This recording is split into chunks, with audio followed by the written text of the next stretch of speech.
Bismillahirrahmanirrahim. Assalamualaikum warahmatullahi wabarakatuh. Alhamdulillah rabbil alamin. Nasykurullaha wa nahmaduhu wa nasta'inuhu wa nastaghfiruh wa na'udzu billahi min syururi anfusina wa min sayyiati a'malina. May yahdihillahu fala mudilla lahu wa may yudlilhu fala hadiyalah. Asyhadu an la ilaha illallah wahdahu la syarika lahu wa asyhadu anna Muhammadan abduhu wa rasuluhu nabiyyan ba'da. Allahumma shalli wa sallim wa barik ala sayyidina Muhammadin wa ala alihi wa ashabihi ajma'in wa ba'du. Usini wa nafsi wa iyyakum bi taqwallah. Ittaqullaha haqqa tuqatih wa la tamutunna illa wa antum muslimun. Ma'asyiral muslimin wa jumhurul mukminin, para alim ulama, para kiai, para junat, para satid, tuan guru, ayah, bunda, kakak, adik, lebih khusus ketua DKM kita yang luar biasa mengobarkan semangat takbir sebagaimana Bung Tomo waktu itu ketika mendapat fatwa dari Kiai Haji Mbah Hasyim Asy'ari ketika diminta oleh Bung Karno karena situasi genting negara sekutu atau pasukan sekutu Inggris dan Belanda mendatang lagi merebut kemerdekaan kita menjelang 10 November di bulan Oktober, di mana kita belum kuat dan kokoh. Kemudian Bung Karno meminta fatwa kepada para ulama, dan ulama dikumpulkan oleh Mbah Hasyim Asy'ari, dan berkumpullah ulama selama 3 hari dan keluarlah fatwa resolusi jihad. Resolusi jihad. Tapi itu rekomendasi dari ulama, dan yang berhak mengumumkan jihad ketika itu adalah ulil amri. Maka rekomendasi dibawa ke istana dan diumumkan oleh Bung Karno, laki-laki mampu akil balik yang bertempat di 90 radius di pusat pertempuran, maka wajib hukumnya untuk berjihad, membela tanah air, membela agama bangsa, gitu ya. Dan akhirnya para ulama berbondong-bondong karena tempat pertempuran ada di Surabaya. Semua ulama santri tidak terkecuali adalah wanita-wanita juga hadir mensupport para kiai, para alim ulama untuk membentengi dan mempertahankan. Dan tak kala hari-hari genting, Bung Tomo juga bersilaturahim ke Mbah Hasyim, apakah boleh dikumandangkan resolusi ini di radio-radio, dan beliau mendapatkan fatwa, silakan. Maka teriakan takbir ketika itu Bung Tomo mengajak seluruh komponen bangsa untuk bisa mempertahankan bangsa. Dan juga yang sama-sama kita hormati, kita doakan Dewan Pembina daripada yayasan, kemudian juga Dewan Pembina DKM, kemudian juga Pak RW, Pak RT, Masya Allah, jajaran aparat yang ada di sini, juga Ketua Umum periode sebelumnya dan sangat luar biasa ahli ulama, saudara-saudara sekalian. Mudah-mudahan malam ini adalah bulan atau malam yang dirahmati Allah Subhanahu wa Ta'ala. Yang pertama, memperkokoh dan menguatkan apa yang disampaikan oleh Ketua DKM kita. Apakah betul tidak ada syariat kita untuk berkumpul dan mengenang kembali terhadap anugerah perjuangan dari Allah Subhanahu wa Ta'ala? Maka terdapat dalil surat Yunus ayat ke-58. Allah berfirman, "Qul bi fadlillahi wa bi rahmatihi fabidzalika falyafrahu." Qul, katakanlah oleh Muhammad kepada umat, bi fadlillahi wa bi rahmatihi, sungguh karena fadilah atau karena anugerah dari Allah Subhanahu wa Ta'ala, rahmat dari Allah Subhanahu wa Ta'ala, fabidzalika falyafrahu, maka hendaklah kalian bergembira, hendaklah kalian bersukacita terhadap anugerah dan rahmat yang Allah berikan kepada kita. Dan di dalam Quran ada 36 ayat yang berbicara tentang kemerdekaan atau kemenangan. Itu anugerah dari Allah Subhanahu wa Ta'ala. Berbicara kemerdekaan dalam Quran ada 3 terma, 3 kata. Yang pertama adalah An-Nasru. Apa yang pertama? An-Nasru. Yang kedua Al-Fathu. Apa yang kedua? Al-Fathu. Yang ketiga At-Tamkin. Apa yang ketiga? At-Tamkin. An-Nasru, Al-Fathu, at-tamkin ini terulang dalam Quran. An-Nasr 36 kali, Al-Fathu ini 17 kali, dan At-Tamkin ini 7 kali. Di dalam terjemah Kementerian Agama, An-Nasr, Al-Fathu, dan At-Tamkin diterjemahkan sama kemerdekaan atau kemenangan. An-Nasr lebih banyak daripada Al-Fathu, dan Al-Fathu lebih banyak dalam At-Tamkin. Secara bahasa, An-Nasr pertolongan, Al-Fathu kemenangan, At-Tamkin kekuasaan atau penguasaan. Namun diterjemahkan artinya sama, yaitu adalah kemenangan atau kemerdekaan. Karena An-Nasr lebih banyak dari Al-Fathu At-Tamkin, ulama ahli tafsir menyebutkan kalau kita ingin menang, kalau kita ingin merdeka, maka mintalah An-Nasr jauh lebih banyak daripada Al-Fathu dan At-Tamkin. Karena kalau An-Nasr datang, Al-Fathu diberikan dan At-Tamkin diberikan. Namun ketiganya, An-Nasr, Al-Fathu, At-Tamkin sama-sama anugerah dari Allah Subhanahu wa Ta'ala. Maka di dalam preambul Undang-Undang Dasar di paragraf pertama bahwa sesungguhnya yang ada rahmat itu berkat rahmat Tuhan yang Maha Esa. Maka lanjutin. Maka ada yang sudah lupa lagi. Kalau undang-undang kayaknya dulu pas pacaran di SD gitu, apa gitu ya. Sekarang udah jarang lagi ya. Pas kita ada reformasi, pas bendera sudah. Kalau perlu kita besok baca bendera juga. Saya di kompleks saya di Eldora, ya kan, DKM dan seluruh RW RT itu pacar bendera. Ini lagi latihan di malam ini. Jadi saya habis keluar dari sini selesai, saya langsung latihan. Ya. Kemudian ada ini demonstrasi bagaimana perebutan kekuasaan, kemerdekaan, peperangan. Bapak-bapak, ibu-ibu itu bermain di taman di kompleks saya. Dan ini merupakan tasyakur kita. Dan salah satu rahmat dari Allah adalah Allah anugerahkan kepada kita kemerdekaan. Sekali lagi, kemerdekaan itu anugerah dari Allah, berkat rahmat Tuhan yang Maha Esa. Apa firman Allah? Idza jaa surat pendek yang 3 ayat apa? Idza jaa nasrullahi wal fath. Apabila telah datang pertolongan Allah, wal fath, dan Allah akan anugerahkan kepadamu al-fath, kemenangan. Kemudian di dalam surah Al-Fath, inna laka fatah, ya apa? Surat Al-Fath, inna fatahna laka fathan mubin. Inna sesungguhnya kami laka akan Allah anugerahkan kepadamu atau untukmu fathan mubin, kemenangan yang dekat. Atau dalam ayat yang lain, bahwa kemenangan itu anugerah dari Allah berdasarkan surat Yusuf ayat 58 tadi, bahwa qul bifadlillahi wa birahmatihi. Qul, katakanlah oleh Muhammad kepada umat bahwasanya semua yang Allah berikan kepadamu bifadlillah.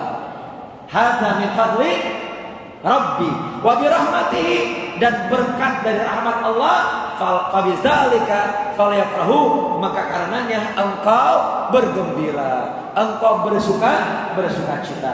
Ini landasan salah satunya bahwa kita dibolehkan untuk bersuka cita, bergembira dalam rangka mengenang kembali 2 proses di malam ini oleh peniting. Pertama, refleksi tahun baru Islam 1444, dan sekarang masih di bulan Muharram tanggal ke-18. Muharram berdasarkan usulan dari Khalifah kedua Umar Ibnu Al-Khattab anhu, bahwasanya penanggalan 1 Muharram terambil dari spirit hijrah dari Mekah ke mana? Ke Madinah. Dan malam ini pula adalah malam di mana kita juga mengenang kembali kemerdekaan Republik Indonesia, di mana besok tanggal 17 Agustus yang awalnya hari Jumat tanggal 17 Ramadan jam 10 pagi di rumah yang diwakafkan dari kakeknya. Kakek siapa kira-kira, ada yang tahu?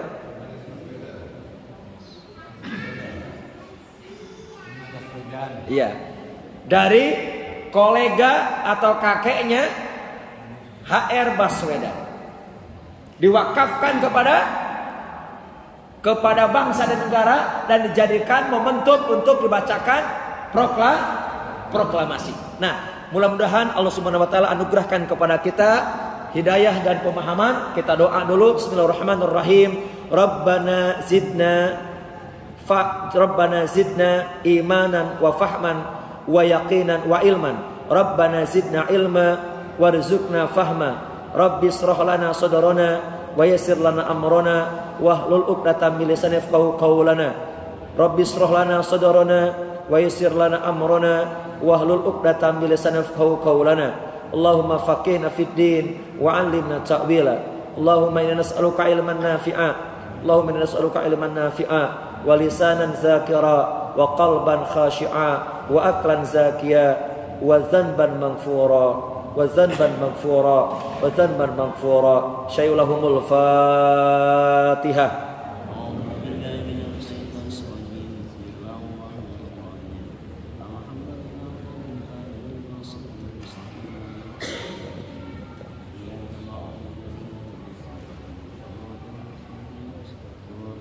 Baik, sebenarnya ada 2 tayangan.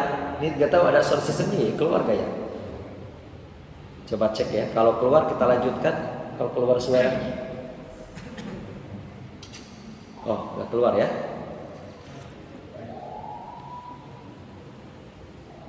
Mau nonton gak tayangannya? Kalau gak kita lewatin ya. Gak kedengeran.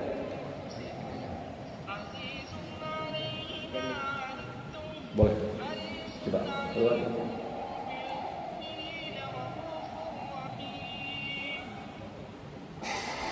Sebuah cerita tentang cinta.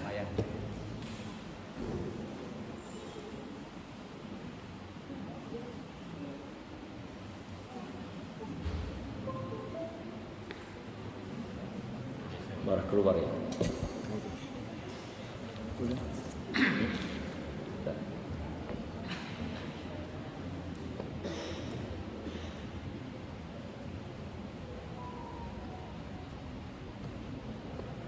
Kalau enggak kita lewatkan ya.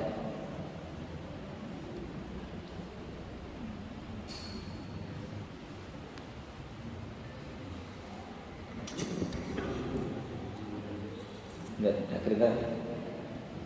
Ada suara? Kenapa? Pelan ya? Nah, kita lewatin aja. Enggak apa. Baik, kita lewatkan. Sebenarnya nanti ada film renungan, tapi kalau nggak ada suaranya nggak ini juga ya. Baik, kita awali perjumpaan kita dengan 2 ayat dari surat Al-Hasyr ayat 18 sampai ayat 19. Ini ayat ini kita renungkan, kita tafakkuri, kita tadabburi tentang refleksi diri dan bagaimana bentuk syukur kita terhadap anugerah yang Allah berikan kepada kita. Kita baca dulu ayatnya bersama-sama. Bismillahirrahmanirrahim. Bismillahirrahmanirrahim. Ya ayyuhalladzina amanu taqullah wal tanzur nafsun ma qaddamat lighad wattaqullah innallaha khabirun bima ta'malun wa la takunu kalladzina nasullaha fa ansahum anfusahum ulaika humul fasiqun. Ayat ini insyaallah kita sudah hafal semuanya, yang sudah hafal, dan insyaallah sudah kita dengarkan sering pada imam. Insyaallah Allah berfirman, wahai orang-orang yang beriman, hendaklah engkau wujudkan iman itu dengan takwa. Takwa bisa bermakna akhlakul karimah, adab-adab. Takwa juga bisa bermakna amal saleh. Dan hendaklah setiap kita berintrospeksi diri, melihat kembali, mengevaluasi diri apa yang telah kita lakukan dari perbuatan-perbuatan yang terdahulu, dan seberapa hebat dan seberapa siap kita untuk menyiapkan bekal untuk kehidupan yang akan datang. Dan bertakwalah kepada Allah, sungguhnya Allah Maha mengetahui dan pengetahuan sangat detail dari apa yang kita perbuat selama di dunia.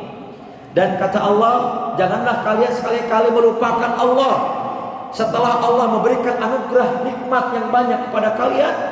Dan jika kalian melupakan Allah tak kala Allah sudah berikan nikmat yang banyak itu, maka Allah akan melupakanmu terhadap dirimu sendiri. Dan mereka termasuk golongan orang-orang yang fasik. Orang yang fasik adalah dia mengaku Islam tapi bermaksiat. Orang fasik adalah dia mengaku Islam tapi dia melanggar. Orang fasik adalah dia mengaku Islam tapi dia menganggap orang Islam itu, mohon maaf, ada sebagian orang Islam yang menganggap orang lain itu tidak lebih baik darinya. Hanya golongan saja yang lebih baik. Kemudian mudah sekali merendahkan, menghinakan, menyesatkan, membidakan orang. Dan atau ada juga orang Islam yang turut serta membantu memecah belah, mengkotak-kotakan. Dan ada orang Islam yang sukanya menuduh orang Islam yang lainnya intoleran, radikal dan yang lainnya.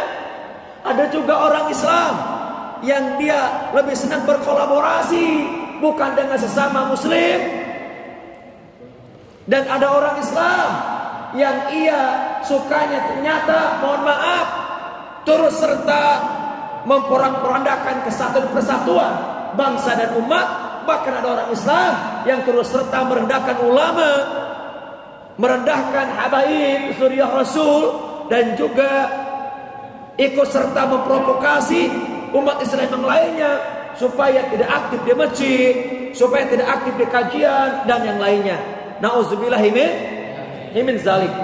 Dan ini disebut dalam bahasa Quran adalah orang fasik. Apa dalam Quran? Fasik. Dia Islam tapi melanggar. Dia Islam tapi bermaksiat. Dia Islam tapi berdosa. Dia Islam tapi tidak suka dengan keislamannya. Dan ini satu dari 3 perkara tentang faktor kemerosotan umat. Ada 4 kata para ulama. Yang pertama, al-bu'du an kitabillahi wa sunnati, jauhnya umat Islam dari Quran dan hadis. Ini faktor kemerosotan umat yang pertama. Yang kedua adalah adamun thiqati bil Islam, tidak bangganya umat Islam terhadap Islamnya. Makanya ketua DKI mengulang, kenapa takbir pelan-pelan. Nauzubillah ya. Semoga bukan faktor yang kedua dari kemerosotan umat Islam. Adamun thiqati bil Islam, orang Islam tidak bangga dengan Islam. Orang Islam tidak bangga mengatakan bahwa dirinya Islam atau Muslim atau Muslimah. Orang Islam yang malu beridentitas keislamannya. Dan yang ketiga adalah, jika yang pertama ada, yang kedua ada, ini urutan, maka akan timbul yang ketiga, namanya satu penyakit yang disebut dengan at-taqlid, yaitu ikut-ikutan tanpa ilmu, tanpa dasar. Dan kalau sudah taklid, maka akan ada atau mudah penyakit yang keempat, yaitu at-tafarruq, mudah dipecah belah. Karena umat mengekor, disengaja dihilangkan kepercayaan kepada ulama. Dalam di Indonesia mungkin ada majelis ulama Indonesia, diprovokasi untuk tidak percaya kepada ulama. Akhirnya mereka taklid, dan ketika taklid mudah dipecah belah. Jadi 4 urutan faktor yang umat Islam menyebabkan merosot. Yang pertama apa tadi? Kita baca al-bu'du. Kita baca bareng-bareng. Al-bu'du an kitabillah wa sunnatihi. Yang kedua, adamu thiqqati bil Islam. Yang ketiga kita baca. Mohon maaf, apakah suara saya cukup jelas? Bu, jelas gak Bu? Bu, jelas gak? Apa suara saya yang tidak jelas? Atau mic-nya? Cek. Bagus yang mana? Yang ini.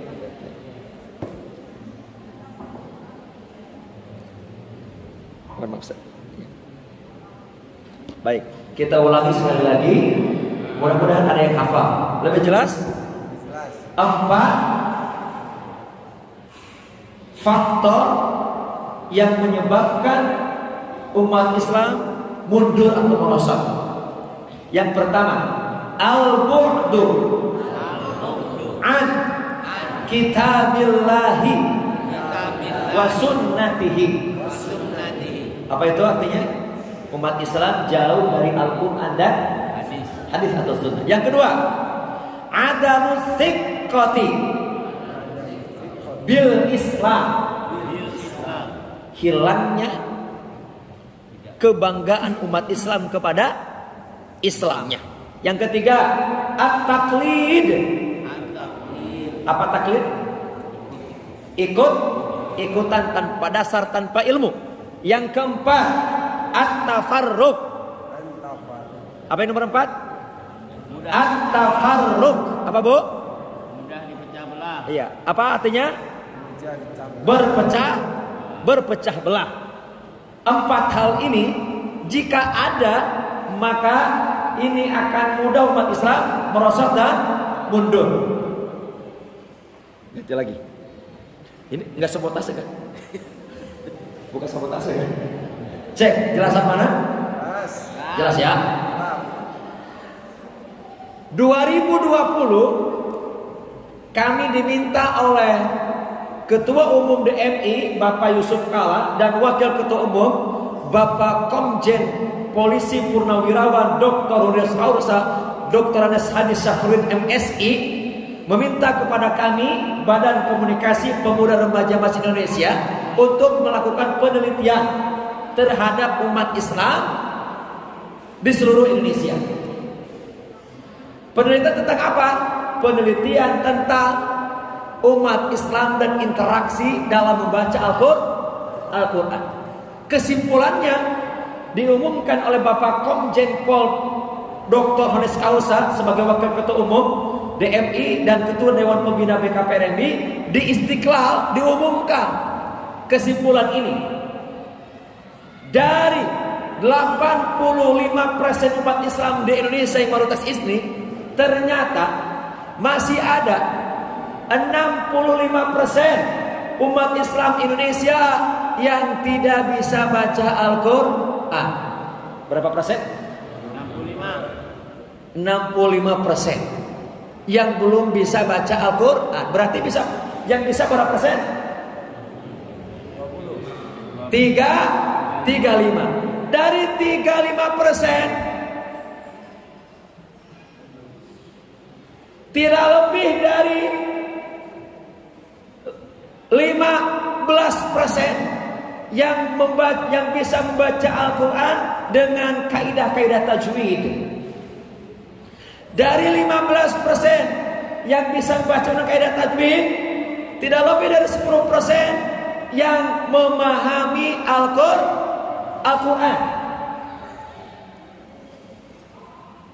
dari tafsir atau pemahaman Al-Qurannya. Mohon maaf, dari umat yang mayoritas ini, berarti data ini menjadi teguran bersama bagi kita. Hari ini banyak umat Islam yang mohon maaf tidak bisa baca Al-Quran, apalagi berinteraksi dengan Al-Quran. Walaupun kita menyaksikan hari ini, setiap tahun kami di PKPRMI tidak kurang dari 1,5 sampai 2 juta santri TPA di wisuda. Tidak kurang. Tetapi ternyata ada keterputusan pasca di wisuda oleh TPA. Pasca di wisuda, banyak orang tua yang tidak menganjurkan putra-putrinya untuk melanjutkan murid atau putra-putrinya untuk tetap mengaji di masjid atau di TKA atau di SGQ Sentra Generasi Qurani atau di manapun berada. Akhirnya usia SMP SMA rentan sekali dengan begitu banyak tantangan digital, pergaulan, budaya yang memungkinkan pemuda remaja jarang ke masjid dan jarang pengajian. 2 pekan yang lalu kami mengadakan latihan manajemen dakwah, dihadiri oleh 15 provinsi. Kami sengaja mengadakan di hotel di Mangga 2 karena akan praktekum dakwah on the road di lapangan dengan melakukan sosial eksperimen. Tadinya kami mau bawa ke SCBD Citayam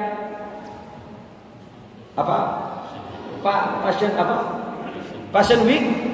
Namun karena sudah ditutup, kami bawa ke Kota Tua. Dari jam 7 sampai jam 9 melakukan praktek dakwah dengan strategi sosial eksperimen. Datang ke pemuda remaja dan orang tua yang sedang jalan-jalan dan jogging atau lari pagi. Dan ternyata dari 50 peserta kami berikan target minimal 5 objek dakwah. Berarti kalau 50 kali 3 berapa? 150. Ternyata dari yang ditemui muslimah, dari yang ditemui 300 orang, atau mohon maaf dari 100 orang, karena 50 orangnya laki-laki, 100 orangnya muslimah, ternyata hanya 42% yang menggunakan hijab. Muslimah. Hanya 42% menggunakan hijab. Selebihnya gak pakai hijab dan pakai celana pendek. Kami sengaja berikan hadiah Al-Quran. Dan mereka, mohon maaf, menerima Quran, tapi mungkin tidak pernah mendapatkan adab-adab bagaimana menerima Quran. Dia letakkan Quran di paha yang tidak menutup aurat. Yang kedua, kami tanya, Anda muslim? Muslim. Anda muslimah? Muslimah. Tahu rukun Islam? Tahu. Ada berapa? 7. Rukun Islam ada 7. Sebutin yang pertama. Hampir rata-rata yang ditanya yang pertama itu tidak bisa menyebutkan yang pertama syahadatain. Dari yang bisa menyebut syahadatain disuruh baca, ternyata rujukannya adalah waladhdallin Al-Fatihah. Ini hasil sosial eksperimen. Ini kami tidak bertanya tentang baca Al-Quran, enggak. Hanya yang ringan-ringan saja. Tentang rukun Islam, rukun iman gitu ya. Tentang baca doa mau makan, baca doa setelah makan, baca doa sebelum tidur, baca doa setelah tidur. Hampir rata-rata ternyata tidak bisa membacakan.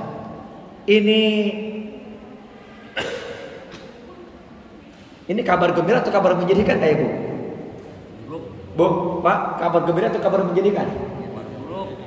Ya, namanya refleksi, saya sampaikan aja apa adanya. Dan penelitian kedua, kami meneliti dari Aceh sampai Papua. Dari Aceh sampai Papua. Ternyata tidak lebih dari 15% saja pemuda remaja yang mau aktif di masjid, mau sholat berjamaah di masjid, mau ikut kajian di masjid. Saya bersyukur Masjid Kuba ini tadi ternyata kita menyaksikan banyak pemuda remaja. Ini rumahnya di sini semua. Pondok sini. Oh, di pesantren. Saya tidak tahu pemuda remaja asli masjid di sini ada. Oh iya. Kita kan masih pemuda. Berarti kalau tidak ada dari pesantren, pemuda remajanya ada gak, Bu? Ada gak remaji, Bu? Bersama ibu ada gak? Berapa orang? Kalau tidak ada dari pesantren, santriwan, penelitian dari ACSIP Papua tidak lebih dari 15% pemuda remaja yang mau ikut kajian seperti ini, yang mau berjamaah di sini dan mau aktif sebagai pengurus remaja masjid. Saya tidak tahu kalau di Masjid Kuba ini. Ini penelitian dari ACSIP Papua. Saya baru tiba dari Pontianak, nyebrang ke Ketapang, kemudian juga ke Sambas, ke Menpawa, ke apa namanya, susah ya di sana ya. Seminggu di sana, dan kami lakukan sosial eksperimen juga, dan kami sholat subuh berjamaah. Kemudian saya kasih tausiah, sholat maghrib kasih tausiah. Ternyata juga sama, tidak lebih dari 15% saja. Ini PR kita, Bu. Ini refleksi diri sebagaimana judul dari panitia. Apakah setelah hari ini kita akan membiarkan kekurangan-kekurangan, kelemahan kita seperti itu, ataukah ada etikat baik kita untuk memperbaiki dirinya? Inilah ayat kita, ayat yang pertama kita pelajari tentang bagaimana Allah memerintahkan kita untuk melakukan refleksi diri atau introspeksi diri. Mari kita istighfar dulu bersama-sama kepada Allah. Astaghfirullah Rabbal baraya.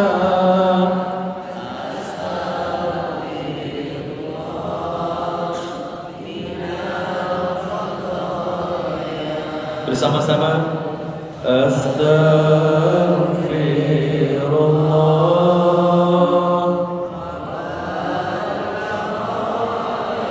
Ampunkan kami semuanya. Maafkan kami semuanya. Hapuskan dosa dan kesalahan kami. Ampunkan dosa dan maksiat yang kami lakukan selama ini. Ya Allah, tahun-tahun telah berlalu, duduklah kami di rumah-Mu, Masjid Kuba ini. Kadang kami sibuk mengurusi diri sendiri, kadang kami sibuk mengurusi perusahaan atau kantor kami. Saking sibuknya, kadang kami lupa terhadap diri kami sendiri. Kadang kami lupa terhadap kewajiban dan hak kepada-Mu, ya Allah. Banyak sekali yang kami abaikan dari kewajiban-kewajiban kami kepada-Mu, ya Allah. Maafkan kami semua. Ampunkan kami semua. Wahai Allah yang Maha Menata, tataplah kami semuanya. Kami duduk bersimpuh, ya Allah, ingin melakukan refleksi diri terhadap tahun-tahun yang kami telah lewati. Sekaligus kami mensyukuri terhadap kemerdekaan yang telah Engkau anugerahkan kepada bangsa kami. Satukan hati kami, bersihkan jiwa kami, hapuskan kesalahan kami. Astaghfirullah Rabbal baraya. Astaghfirullah.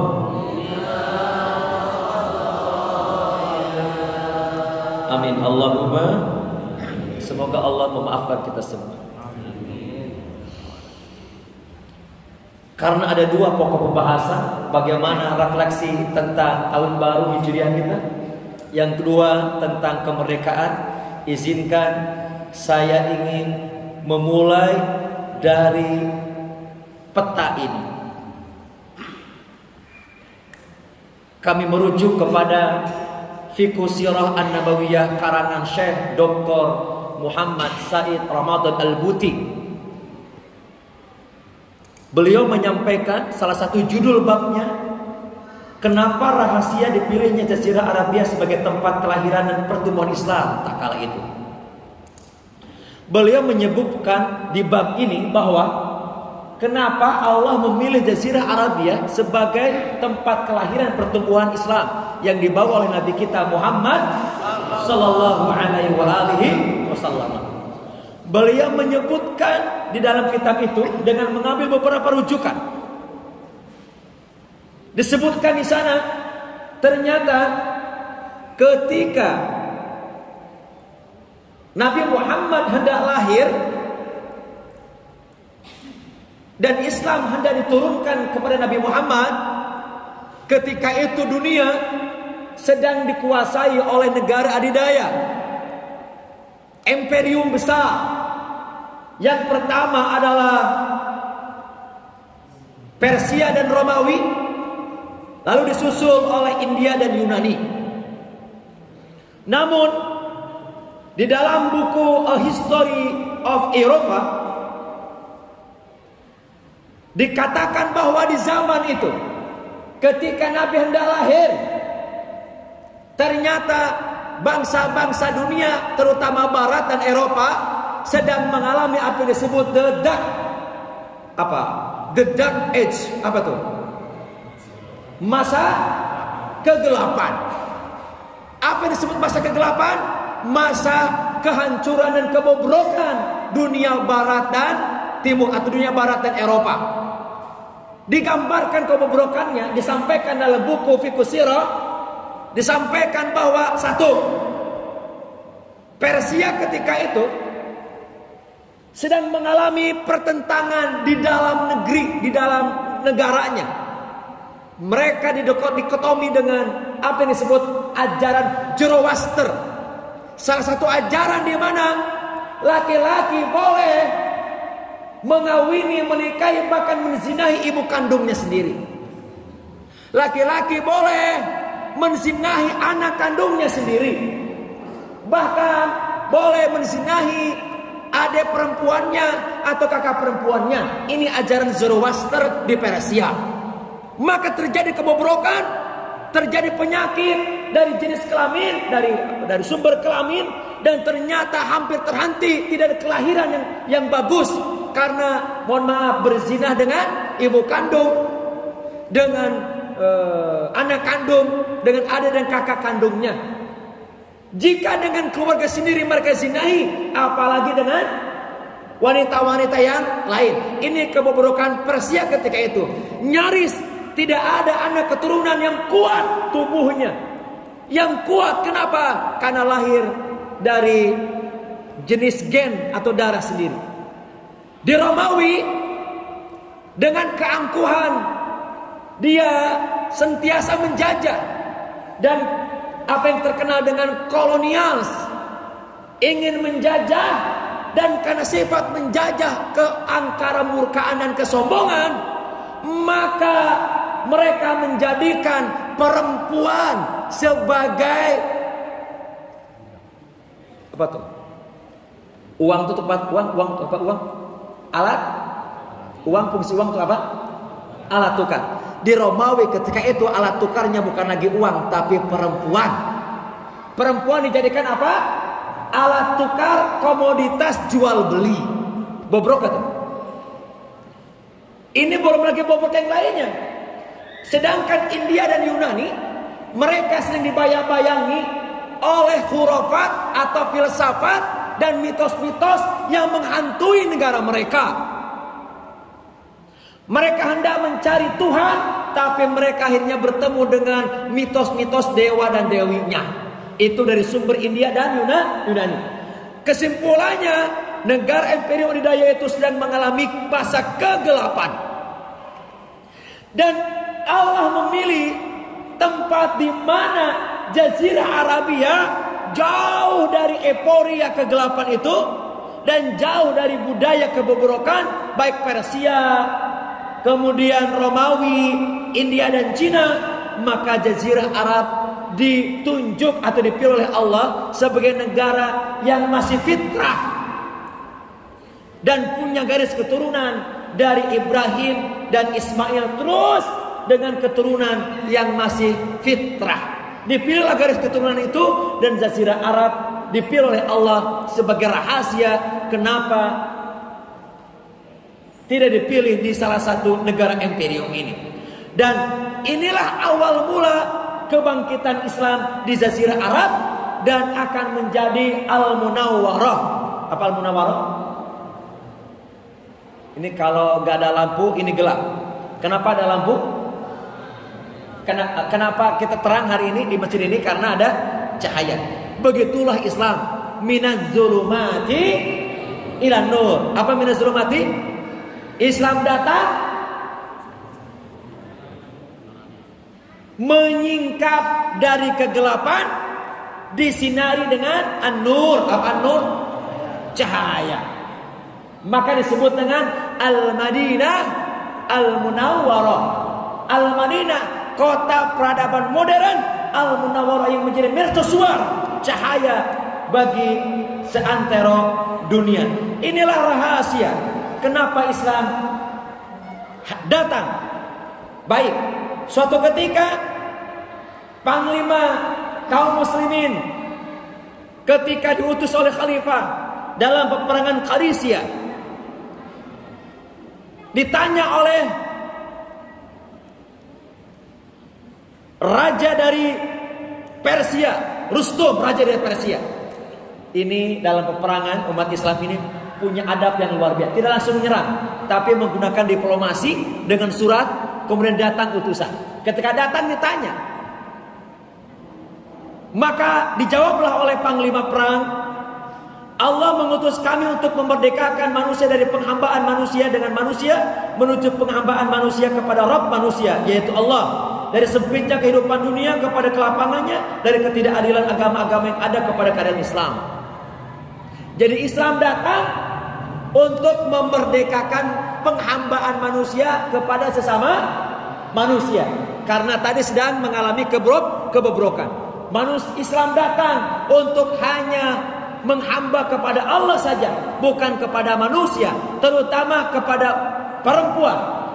Islam datang, salah satu diuntungkan adalah wanita atau perempuan dimerdekakan dari perbudakan, dari alat tukar komoditas jual beli. Perempuan dimerdekakan, bahkan perempuan diberikan hak yang sama untuk mengaktualisasikan minat dan bakat, juga kompetensinya. Mau mengambil peran apa saja silakan, kecuali dua saja syarat prinsipnya. Yang pertama, perempuan tidak boleh melupakan tabiat fitrah sebagai wanita, seorang ibu yang melahirkan, yang akan melahirkan generasi penerus. Yang kedua, perempuan tidak boleh dinomor duakan dari laki-laki, tapi tidak boleh dinomor pertamakan daripada laki-laki. Perempuan laki-laki sama di mata Allah. Yang membedakan inna akramakum indallahi atqakum. Inilah makna ayat ya ayuhan nas inna khalaqnakum min dzakarin wa unsa wa ja'alnakum syu'uban wa qabaila lita'arafu inna akramakum indallahi atqakum. Jadi perempuan di dalam Islam menurut pandangan boleh mau melakukan aktivitas apapun, kecuali tidak boleh melupakan fitrah sebagai ibu yang melahirkan anak, dan tidak boleh melupakan dia istri dari suaminya. Baik, bahkan ada seorang profesor doktor, guru besar di Georgetown University di Washington DC. Dia justru bersyukur kepada Islam. Dia profesor beragama Kristen Katolik. Dia mengatakan begini, seandainya bukan karena kedatangan Islam, maka mungkin kaum perempuan belum mengalami kemerdekaan. Tidak pernah ada sistem nilai yang memperjuangkan hak-hak dan kebebasan perempuan dalam lintas sejarah sehebat nilai Islam. Jadi yang mengakui kehebatan Islam siapa Pak? Justru non-Islam. Sebenarnya banyak lagi saya mau sampaikan, tapi karena waktu bagaimana pendapat tokoh-tokoh non-muslim kepada Islam yang menilai Islam datang bukan karena pedang, tapi Islam datang karena akhlak yang rahmatan lil alamin. Makna rahmatan alamin nanti kita bisa makna bersama-sama. Baik, Bapak Ibu sekalian, dari pembicaraan tadi maka ada persinggungan antara spirit hijrah Rasulullah SAW dari Mekah ke Madinah dengan spirit kemerdekaan. Ada 3 paling tidak. Yang pertama, apa persinggungannya? Sama-sama antara hijrah dan merdeka punya makna perpindahan. Secara sejarah Islam, perpindahan dari Mekah ke mana? Ke Madinah. Itu secara fisik. Dari keterjajahan menjadi merdeka, itu secara fisik. Tapi ada secara mental, spiritual dan fisik. Minaz zulumati ilan nur. Begitupun Indonesia yang dibuat oleh Ibu Kartini, apa itu? Habis apa? Habis gelap terbitlah terang. Ayatnya apa? Minaz zulumat ilan nur. Itu secara fisik. Sehingga bangsa kita menjadi bangsa yang sejahtera atau baldatun thayyibatun wa rabbun ghafur. Tapi perpindahan ini tidak cukup secara fisik, harus dilakukan juga secara mental, spiritual. Yang kedua, baik hijrah maupun kemerdekaan ada sisi persinggungan, yaitu namanya perubahan. Perubahan diawali ketika Nabi datang ke Madinah. Selain membangun masjid yang pertama, dan nama masjidnya sama dengan masjid kita. Masjid apa, Bu? Masjid Kuba. Masya Allah, Nabi datang di wilayah Kuba Senin malam, Rabu malam, Kamis malam, Jumat malam, lalu safar menuju ke tempatnya sekarang menjadi Masjid Nabawi. Pertama kali singgah di wilayah Kuba dan mendirikan Masjid Kuba, dan sekarang kita berada di Masjid Kuba. Mudah-mudahan kita diberi kesempatan Allah kembali untuk berziarah ke Masjid Kuba khususnya. Amin, Allahumma amin. Kata Nabi, barang siapa yang keluar dari rumah dalam keadaan suci, lalu berjalan kaki atau berkendaraan menuju Kuba dan 2 rakaat sholat di Masjid Kuba, maka pahalanya sama dengan melakukan umrah. 2 rakaat sholat di Masjid Kuba, tapi bukan Kuba yang ini ya. Sama saja nih. Di masjid ini ada hadis secara umum, man shalla salat subuh, barang siapa yang sholat subuh 2 rakaat berjamaah, jamaatan, tsumma waqa'a, kemudian berdiam diri. Di mana kita sholat itu? Beriktikaf, berdiam diri, gitu ya. Kemudian ditutup dengan sholat isyraq, maka pahalanya sama dengan melakukan haji dan umroh tamat. Jadi sholat subuh di Masjid Kuba. Nah, Masjid Kuba kita juga dapat juga pahalanya insyaallah. Isyraq ya. Besok ada kajian enggak? Ya ada. Ada kajian subuh kapan? Sabtu, Ahad. Nah, diusahakan sampai isyraq, tutup dengan sholat 2 rakaat, maka kita dapat pahala melakukan pahala haji dan umur sempurna, Masya Allah. Mudah-mudahan sekali lagi yang belum berangkat haji dan umroh diberi kesempatan Allah untuk berangkat haji dan umroh. Yang sudah semoga diundang kembali untuk haji atau umroh. Yang kemarin harusnya 2020 atau 2021 karena pandemi, semoga diberangkatkan Allah, dimampukan dan dikuatkan. Amin, Allahumma amin. Perubahan. Nah, ketika Nabi setelah membangun Masjid Kuba dan Masjid Nabawi, Nabi mempersaudarakan dan membangun pasar, juga membuat namanya Piagam Madinah, al bahasa kita adalah undang-undang. Dan kata para ulama, Undang-Undang Dasar 45 dan Pancasila itu ternyata diilhami oleh Piagam Madinah. Dan yang ketiga adalah persinggungan kita antara hijrah dan kemerdekaan itu adalah melakukan namanya al-uslah atau reformasi atau perbaikan. Inilah yang harus kita lakukan. Perpindahan, perubahan dan perbaikan. Secara masjid sudah perbaikan luar biasa dahsyat mega. Tapi kata para ulama, Memakmurkan masjid selain mendirikan dengan megah, merawat, menjaga adalah memakmurkan dengan banyak kegiatan. Itulah apa yang disebut dengan takmirul masajid. Dalam surah At-Taubah ayat 18 yang dibacakan tadi oleh ketua DKM kita, innama ya'muru masajidallah man amana billahi wal yawmil akhir. Hanya orang-orang yang beriman saja kepada Allah yang akan mampu memakmurkan masjid. Mudah-mudahan kita termasuk orang yang beriman. Sebentar, sampai jam berapa? 10 menit lagi. Ini baru mukadimah nih. Oh, berarti harus cepat ya, 10 menit lagi. Baik, makna kemerdekaan kita lewatin. Makna kemerdekaan secara nasional kita lewatin. Saya ingin menyampaikan sedikit. Kemerdekaan dalam kamus itulah keadaan rohani yang tidak terhimpit, tertindih, tertindas, yang mengganggu jiwa, pikiran, perilaku seorang. Jadi kalau ada manusia rohani dan jiwanya terkungkung oleh baik dari luar atau dari dalam, berarti belum merdeka. Baik, merdeka pula kesimpulannya keadaan hati yang tentram. Berarti bagi kita yang hatinya tidak tenang, tidak tentram, tidak damai, tidak bahagia, masih belum merdeka. Yang jika yang lain tertawa, kemudian sebelahnya diam saja, kemudian yang lain sudah diam, dia baru tertawa, nah itu berarti waspadalah, bisa jadi belum merdeka. Dan kemerdekaan di dalam perspektif Islam, saya ambil di beberapa kitab fikih siasat atau fikih syariah, dikatakan bahwa kemerdekaan itu adalah manusia yang bebas dari penghambaan kepada sesama manusia, dan manusia disebut hamba itu hanya ketika berhadapan dengan Allah.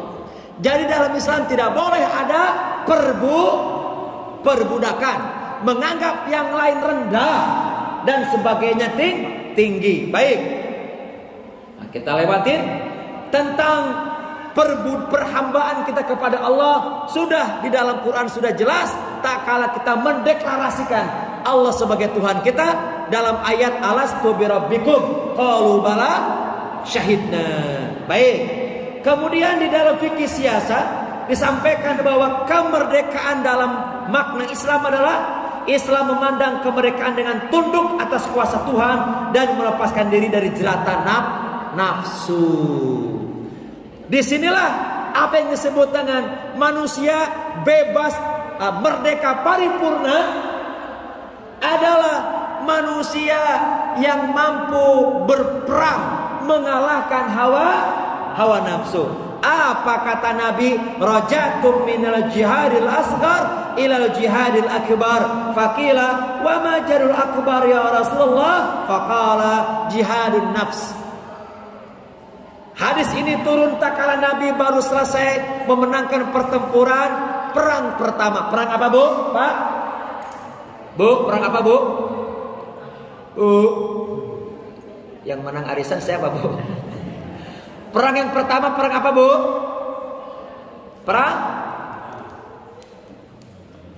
Perang Rasulullah yang pertama perang apa? Mungkin suara saya nggak jelas sama ibu-ibu ya? Bu? Jelas gak, Bu? Perang pertama yang dimenangkan Rasul perang apa, Bu? Badar. Perang Badar perang pertama. Tapi kata Nabi itu perang kecil. Perang apa? Perang kecil. Kita baru pulang dari perang kecil dan kita akan menghadapi perang besar. Para sahabat bertanya, apa itu perang besar ya Rasulullah? Jihadun nafsi. Jihad melawan hawa nafsu. Hadis ini memang tidak kuat, dhaif. Namun ada hadis yang kuat. Hadis sahih. Afdalul mu'minina islaman man salimal muslimuna min lisani wa yadihi. Wa afdalul mu'minina imanan ahsanul khuluqa. Wa afdalul muhajirina man hajara man Allah ta'ala anhu. Wa afdalul jihadi man jahada nafsahu fi dzatillahi azza wa jalla. Orang mukmin yang afdal adalah orang mukmin yang paling utama adalah dalam keislamannya, di mana orang lain selamat atas tangan dan lisannya, dan orang mukmin seutama-utama orang mukmin adalah yang akhlaknya yang paling terbaik, dan seorang muhajir yang utama adalah jika mereka mampu meninggalkan sesuatu yang terlarang oleh Allah, dan jihad yang paling utama adalah ketika dia mampu melawan hawa nafsunya karena Allah Subhanahu wa taala. Dari hadis ini saya nukil di beberapa kitab, nih kata para ulama. Dari kitab Al-Kasyaf Al-Haqaiq fi An-Sunan Sahal Mishkatil Masabi dikatakan begini. Yanil mujahidu laisa min man qatala kuffar faqat, bal mujahidu man haraba nafsahu wa hamalahu wa aftaqa wa karahu an ta'ala. Yang disebut mujahid dari hadis tadi adalah bukan berperang dengan orang-orang kafir musuh semata, tetapi mujahid yang sesungguhnya adalah orang yang memerangi nafsunya, mendorongnya dan memaksanya agar taat kepada Allah. Dan dikatakan bahwa berperang melawan hawa nafsu itu aham, lebih utama daripada melawan orang kafir di medan perang. Dikatakan lagi Ibnu Hajar Asqalani, dia mengatakan yakni bayanu fadli man jahada wal muradu bil mujahadah kafun nafsi an iradatihi min syakli bi ghairi ibadah. Beliau mengatakan bahwa jihad di sini dalam makna hadis tadi adalah menahan nafsu dari keinginan melakukan kesibukan selain ibadah. Sebaik-baiknya kesibukan dunia adalah kesibukan dalam beribadah dalam rangka menyiapkan bekal menyambut kematiannya. Baik. Bahkan dikatakan di sini seorang ulama mengatakan Al-Munawi, al-jihadu man jahada nafsahu fi dzatillahi azza wajal fa in mujahadatu afdalu min jihadil kufr wal munafiq wal fujjar. Memerangi hawa nafsu karena Allah lebih utama dibanding memerangi orang-orang kafir, munafik dan penjahat. Kenapa? Karena melawan orang kafir atau penjahat itu dikategorikan jauh, dan mereka pasti akan mempersiapkan diri, tahu siapa musuhnya, langkah dan jauh. Tetapi musuh yang paling dekat yang kita tidak boleh melupakan adalah musuh yang melekat dengan diri sendiri, apa yang disebut dengan nafsu atau syahwat. Itulah kesimpulan dari para ulama, bahkan sampai dikatakan bahwa barang wa amma man khafa maqama rabbih wa nahan nafsa 'anil hawa. Barang siapa yang mampu, yang ingin, yang takut kepada Tuhannya dan menahan diri dari mempertulak hawa nafsu, sungguh surga akan menjadi tempat tinggalnya. Dan Allah berfirman dalam surah Ar-Rahman ayat 46, kita baca bersama-sama sebagai penutup. Karena tadinya saya mau tutup dengan film renungan bagaimana bangsa kita perjalanan. Karena suaranya tidak ada, kurang afdal kalau nggak ada. Kita tutup dengan ayat ini. Kita baca bersama-sama. Bismillahirrahmanirrahim. Waliman khafa maqama rabbih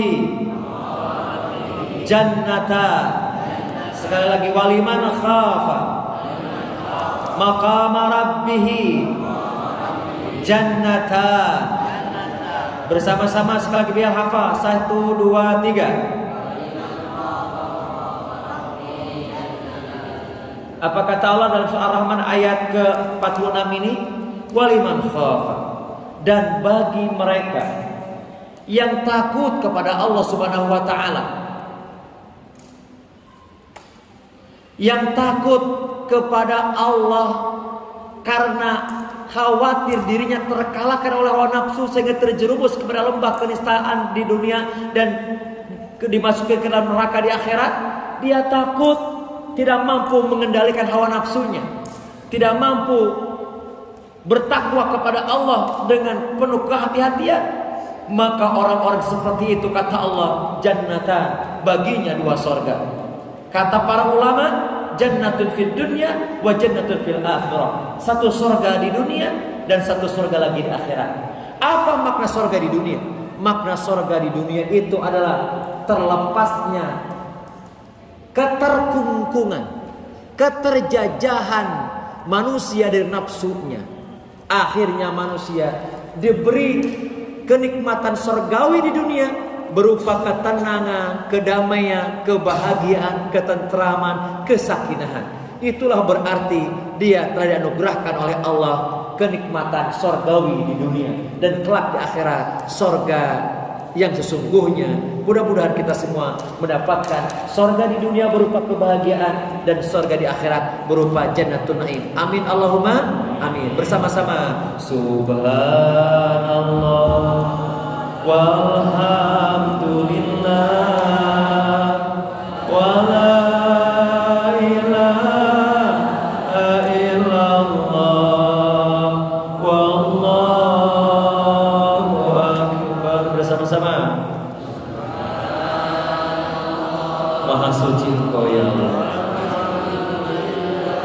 segala puji bagimu ya Allah.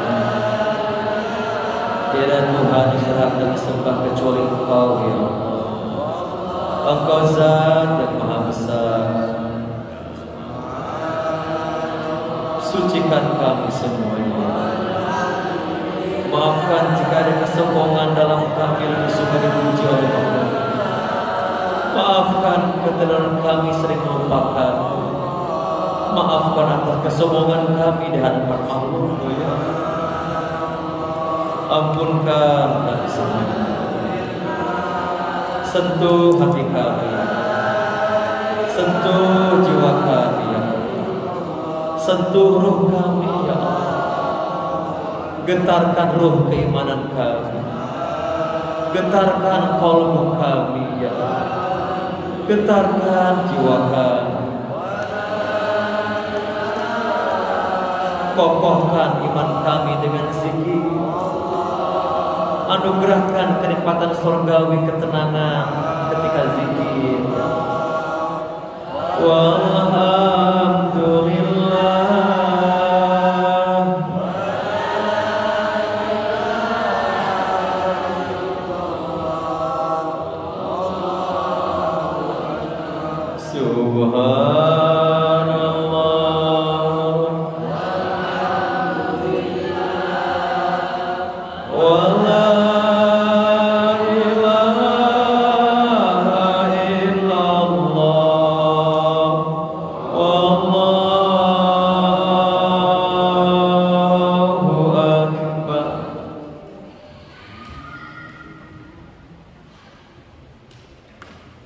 Izinkan saya menutup dengan ungkapan hikmah dari seorang ulama yang menyaksikan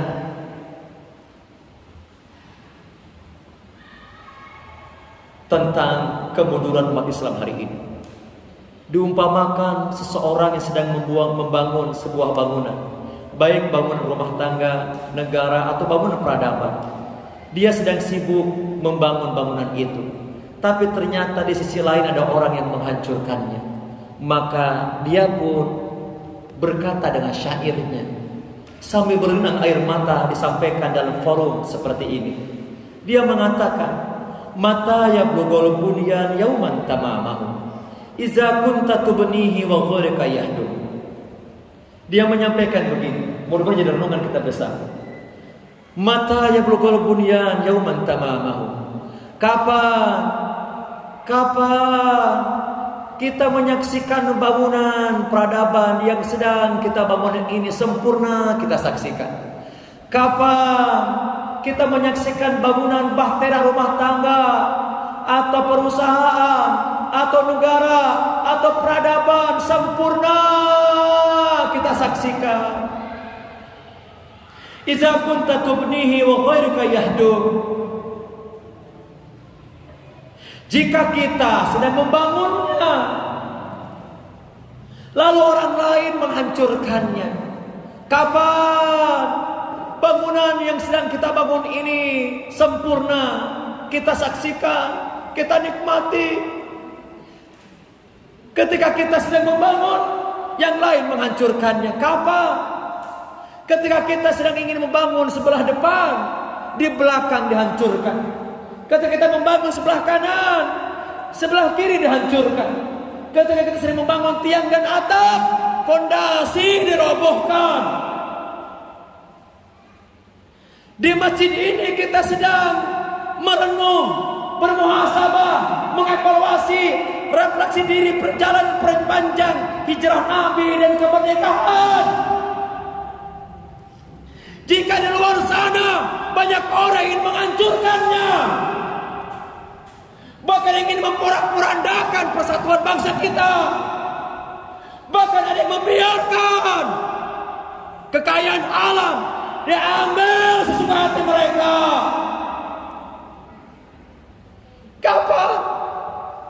Kapan peradaban bangsa ini sempurna kita saksikan? Dan kapan anak cucu kita menikmatinya? Dari perjalanan darah para syuhada, darah para ulama dan santri yang merebut kemerdekaan ini. Kapan Indonesia ini keluar dari keterjajahan ini? Apabila 62% kekayaan alam dikuasai oleh para pendatang, oleh mereka yang tidak sama keyakinan dengan kita, dan mungkin sebagian kita baru mendapatkan di grup-grup WA yang viral dan sekarang baru naik ke berita di YouTube, seorang pendatang yang ketika ingin menyelamatkan perusahaan dengan aset triliunan, dan mereka ngomong di Zoom yang direkam,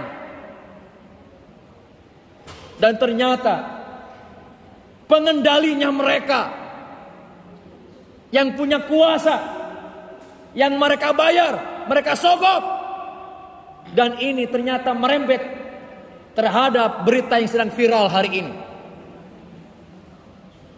Diberitakan di berita 1 tahun 2015, kekayaan alam Indonesia dikuasai oleh 1,2%, dan kita tidak bisa apa-apa. Ketika Al-Fakir ke Papua, gunung emas itu ternyata setiap saat dibawa, entah kemana dibawanya. Dan di sekitarnya penduduk asli dari Papua itu tetap saja bodoh dan miskin. Ketika Al-Fakir ke Morowali Utara, menyaksikan betul gunung besar dengan kekayaan alam di bawahnya, tinggal hanya 1/4 saja. Mereka buat jalur sendiri, mereka buat bandara sendiri, mereka buat pelabuhan sendiri, langsung dibawa entah kemana. Dan kita dinabobokan dengan perpecahan, dengan dikotak-kotakan, sibuk dengan membuat partai sana partai sini, sibuk dengan pilihan-pilihan sana pilihan sini. Kapan bangunan itu kita sempurna, peradaban Indonesia kita sempurna menyaksikan? Bukan untuk diri kita hari ini, tapi untuk anak cucu kita ke depan. Apakah kebaikan atau hutang yang menumpuk? Apakah kebaikan atau masalah yang menumpuk? Bapak Ibu sekalian, bayangkan di sini katakan, kapan kita mampu menyaksikan bangunan yang sedang kita rintis, kita bangun ini? Sedangkan ketika kita membangun, yang lain merobohkannya, yang lain menghancurkannya. Mereka buat undang-undang, tapi untuk melegitimasi perbuatan-perbuatan mereka. Mereka buat kebijakan, tapi untuk melakukan kebijakan untuk mereka sendiri. Dan ini yang terjadi hari ini. Bapak Ibu sekalian, mohon maaf autokritik kepada saya juga dan kepada kita semuanya. Kapan dan kepada siapa kita untuk curhat terhadap ini? Kecuali malam ini saya sampaikan Bapak Ibu. Lihat, kita lanjutkan perkataannya. Walau anna al-mubanin khalbuhum harimun kafa, fakaifa biban khalbu al-muharimun.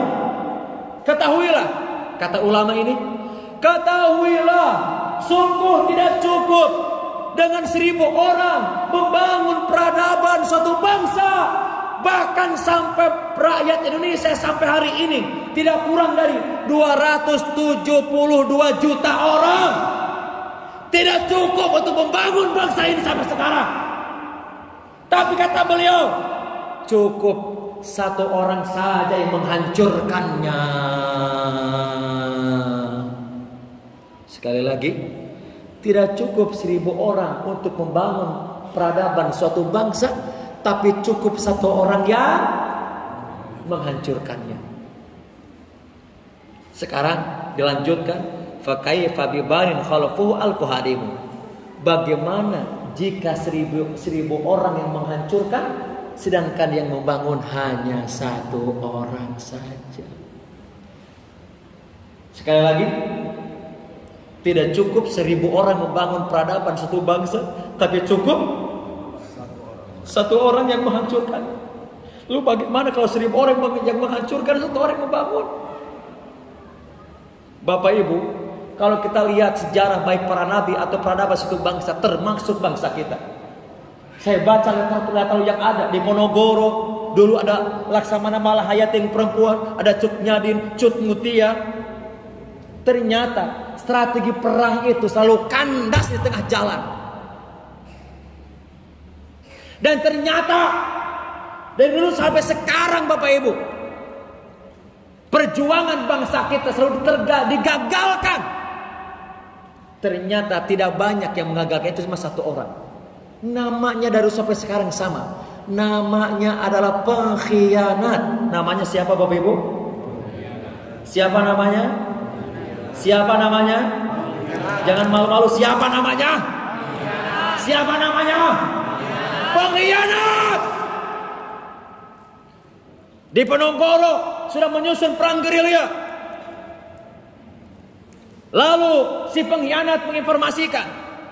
Dan akhirnya dengan dalih diundang oleh kolonial Belanda. Tapi ketika masuk di undangan langsung dibuang. Cut Nyadin sudah membuat strategi. Habis subuh mau menyerang Belanda, jam 2 diporak-porandakan tempat persembunyiannya. Dan itu oleh satu orang saja. Siapa namanya Bapak Ibu? Siapa namanya Bapak Ibu? Para pejuang kita kandas strategi perangnya karena pengkhianat. Cukup satu orang pengkhianat akan merusak peradaban ini. Lalu bayangkan kalau banyak pengkhianatnya. Saya tidak tahu di Indonesia banyak atau sedikit pengkhianat itu. Ayo direspon Bapak Ibu. Di bangsa kita banyak atau sedikit para pengkhianat? Para pengkhianat ikrar setelah disumpah jabatan, yang datang ke masjid saat ingin dipilih lalu setelah jadi lupa lagi. Bukan di sini, di sono. Banyak yang begitu Bapak Ibu. Banyak yang begitu. Ini yang terjadi hari ini Bapak Ibu. Mari kita istighfar sekali kepada Allah Subhanahu wa taala.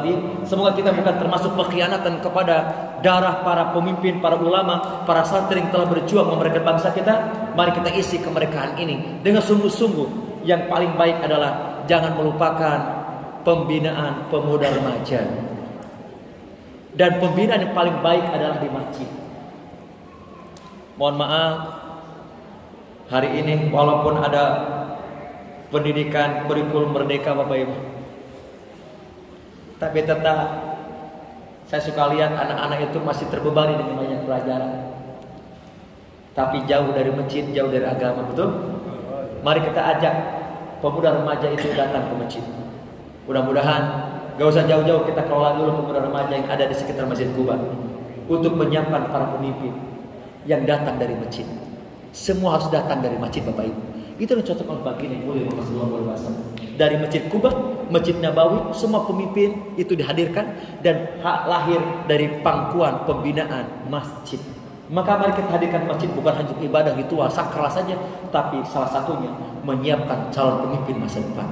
Mudah-mudahan Masjid Kuba menjadi contoh dan pionir di sekitar kita, dan mudah-mudahan Masjid Kuba juga bersinar sebagaimana Masjid Kuba yang ada di Mekah, di Madinah, dan bersinar sebagaimana Masjid Nabawi. Allahumma amin. Mari kita bersyukur dan mengucap hamdalah kepada Allah Subhanahu wa taala, dan juga kalau ada nanti potong tumpeng atau apa? Ya mudah-mudahan bukan karena potong tumpengnya kita ada di sini, tapi betul-betul karena kita ingin kembali memakmurkan masjid ini, dan kita akan berjuang bersama-sama melalui masjid insyaallah taala. Dan mudah-mudahan sekali lagi pemuda remaja yang hadir di masjid ini betul-betul kelak akan memasjidkan perusahaan ketika sudah punya perusahaan, akan memasjidkan gedung rakyat ketika sudah menjadi legislatif, akan memasjidkan kantor-kantor kementerian ketika sudah menjadi eksekutif. Dimanapun berada, saya berpesan kepada santri hadir di sini, pemuda remaja, ayo kita jadikan hati kita terpaut di masjid dan memasjidkan hati kita dimanapun berada. Allahu a'lam bishawab. Dan mudah-mudahan Allah Subhanahu wa taala sekali lagi menguatkan, menyatukan kita dalam bingkai keislaman dan kecintaan kepada Allah Subhanahu wa taala. Kita tutup dengan selawat kepada Nabi. Ya Nabi, salam alaika, ya Rasul, salam alaika, ya Habib, salam, salawatullah.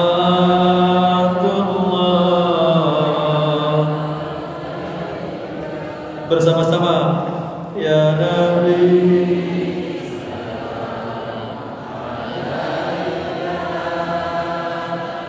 ya Rasul,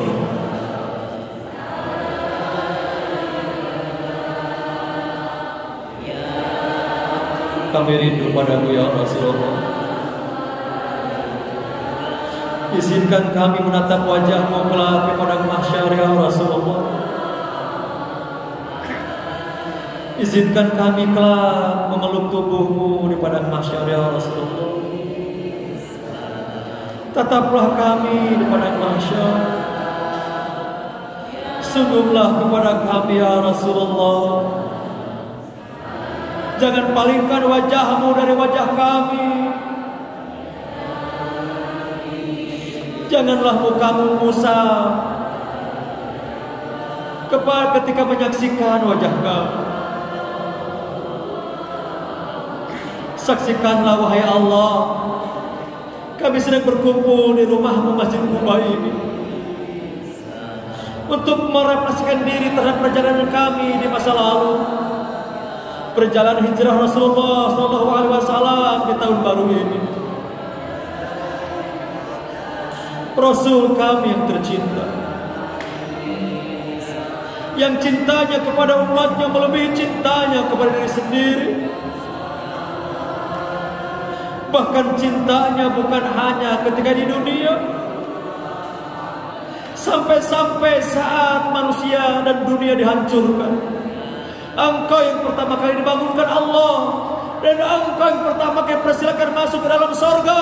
Namun Engkau tak henti minta kepada Jibril, ya Jibril, aina ummati, aina ummati, aina ummati. Wahai Jibril, di mana umatku? Di mana umatku? Di mana umatku? Aku tidak mau masuk surga sendirian, kecuali aku bersama umatku. Dan aku tidak akan pernah melangkah masuk ke dalam surga kecuali semua umatku yang beriman itu telah masuk semuanya ke dalam surga. Aku telah bersihkan dengan air telaga Kautsar.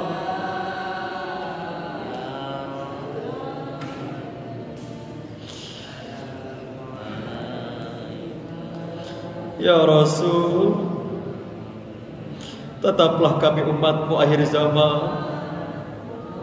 Tidak mudah ternyata menjadi umat akhir zaman. Zaman yang penuh fitnah, zaman yang penuh fitnah, yang kami kuantitasnya mayoritas, tapi kami ternyata seperti buih di lautan, kami tak bisa apa-apa. Ya Allah, mampukan kami untuk bersatu kembali, kokohkan persatuan kami. Momentum 17 Agustus adalah momentum perjuangan berdarah-darah dari para ulama dan santri di antara kami. Kami belum bisa menjaga kemerdekaan ini. Kami belum bisa menjaga bangsa dan negara kami. Sudah hampir 77 tahun bangsa ini merdeka, tapi tidak lebih maju daripada bangsa-bangsa selain bangsa kami.